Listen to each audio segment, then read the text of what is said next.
செய்கிறாரு, நீங்கள் போ அடுத்த ராஜாட்ட போய் அடிமையா கடங்க அப்படின்னு சொல்லி விட்டுறாரு. அதனால் இந்த யுத்தத்தில் என்ன செஞ்சுறாங்க, தோற்று போயிடறாங்க. தோற்று போனவன் ராஜாவை சும்மா விடுவானா?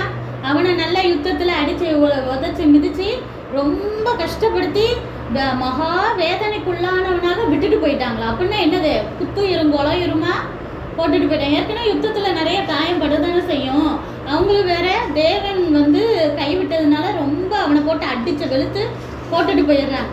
இதுல வேற 2 பேர் எழும்பி என்ன செய்றாங்க, யோய்தாவோட மகன் சகரியாவை கொன்ன கோபத்துல யோசபாத் சாபாத் அப்படிங்கிறவங்க, சொல்லுங்க, யோசபாத் சாபாத் அப்படிங்கிற 2 பேர் எழும்பி இந்த ராஜா குத்துயிரும் கொலையுரமா இருக்கிறான்ல அவனை கொண்டுறான். சரியா, கொண்டு போட்டுறாங்க.